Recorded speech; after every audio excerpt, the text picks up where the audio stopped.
रजनी को बचपन से ही पेंटिंग का बहुत शौक था। वो हमेशा से ही पेंटर बनना चाहती थी, पर उसके माँ और पिताजी ने उसको कभी भी इस चीज के लिए सपोर्ट नहीं किया और उसकी शादी नीरव से हो गई। नीरव रजनी को बहुत प्यार करता था, पर रजनी हमेशा चुपचाप ही रहती। वो इस शादी से खुश नहीं थी। वो ये शादी नहीं करना चाहती थी। उसे तो हमेशा से पेंटर जो बनना था। अपने इस सपने को वो नहीं पूरा कर पाई, इसलिए वो हमेशा उदास रहती थी। रजनी, बहुत ही बढ़िया फिल्म लगी है, कल देखने चले? नहीं जी, कल मुझे बहुत काम है, मैं नहीं जा पाऊंगी। अच्छा तो कोई बात नहीं, संडे को चलते हैं। देखिए, मुझे फिल्म देखना पसंद नहीं है, आपको जाना है तो चले जाइए। नीरव को मना करके रजनी वहाँ से चली जाती है और अपने बैग को खोलकर उसमें बंद पड़े ब्रश और कलर्स को देखकर रोने लगती है। रजनी, चलो ना कहीं बाहर खाने चलते हैं, कुछ तुम्हारी पसंद का। जी मुझे नहीं जाना, मेरी तबीयत ठीक नहीं है। रजनी वहाँ से चली जाती है। नीरव को समझ नहीं आता कि रजनी उससे इतना दूर क्यों रहती है। वो जब भी उसके साथ वक्त बिताना चाहता है, रजनी कोई ना कोई बहाना बना देती है। एक दिन घर पर कोई नहीं था। रजनी घर का सारा काम जल्दी से खत्म कर लेती है। घर पर अकेले होने के कारण वो सोचती है कि वो आज पेंटिंग करेगी। वो अपने कमरे में जाकर पेंट ब्रशेस और कलर्स निकालकर जैसे ही कलर मिक्स कर रही होती है कि दरवाजे पर बेल बज जाती है। अब कौन आ गया इस वक्त? इतनी मुश्किल से तो मुझे पेंट करने का मौका मिला है। रजनी दरवाजा खोलती है तो उसकी सास अपनी सहेलियों के साथ खड़ी होती है और सब घर के अंदर आ जाते हैं। अरे बहू, सबको शरबत बनाकर पिला दे, बाहर तो बड़ी गर्मी है। जी। रजनी पेंट ना कर पाने से उदास हो जाती है।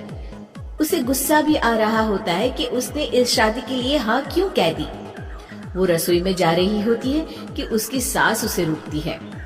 बहू, सबके खाने का भी इंतजाम कर लेना, आज का लंच तो ये सब यही करेगी। हाँ। रजनी बिना कुछ कहे रसोई में चली जाती है। सबके लिए खाना बनाती है। सब खाना खाते हैं और रजनी घड़ी देखती है कि ये सब कब जाएंगे ताकि वो अपनी पेंटिंग कर सके। जब शाम होती है तब सब चले जाते हैं अपने घर। अरे बहू, सब तेरे खाने की तो बहुत तारीफ कर रहे थे, सबको बहुत अच्छा लगा खाना। आपको मुझे सुबह बताना चाहिए था ना कि आपकी सहेलियां आ रही है। पता भी है कितना वक्त लगा सारा खाना बनाने में। अरे बहू, तू ऐसे कैसे बात कर रही है मुझसे? तो और कैसे बात करूं? मैं इस घर की कोई नौकरानी नहीं हूँ कि इतना काम करूंगी। रजनी अपने कमरे में जाकर दरवाजा बंद कर लेती है। शाम को जब नीरव आता है तो उसकी माँ उसे पूरी घटना के बारे में बताती है। क्या रजनी ने आपसे इस तरह बात की माँ? हाँ, और पता नहीं उसे क्या हो गया है, शाम से बाहर भी नहीं आई है। मैंने तो कई बार आवाज दी, खाना भी नहीं खाया उसने। तू ही बात करके देख ले बेटा। नीरव अपने कमरे का दरवाजा खटखटाता है। रजनी, दरवाजा खोलो, मैं हूँ। रजनी दरवाजा खोलती है और फिर वापस जाकर अपने बिस्तर पर लेट जाती है।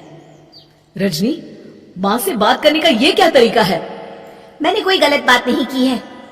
अरे तुम क्यों ऐसे बर्ताव कर रही हो सबके साथ? क्या तुम इस शादी से खुश नहीं हो?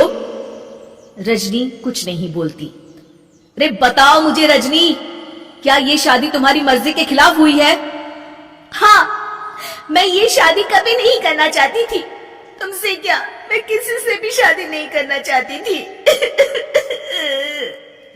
रजनी रोने लगती है।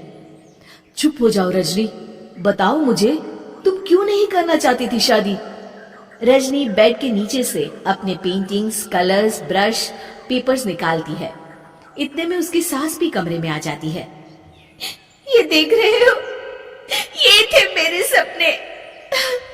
मैं पेंटर बनना चाहती थी, पर माँ पापा ने कभी सपोर्ट नहीं किया और मेरी शादी करवा दी।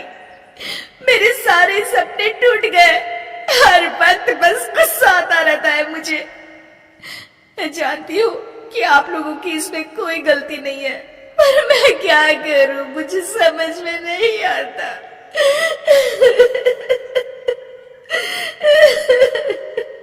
रजनी फूट फूट कर रोने लगती है। मुझे माफ कर दीजिए, आप दोनों के साथ मैं बहुत बुरा बर्ताव कर रही हूँ। अरे रजनी बेटा चुप हो जाओ तुम। नीरव पानी लेकर आता है। ये लो पानी पियो और शांत हो जाओ। रजनी पानी पीती है और उसकी सास पेंटिंग्स देख रही होती है।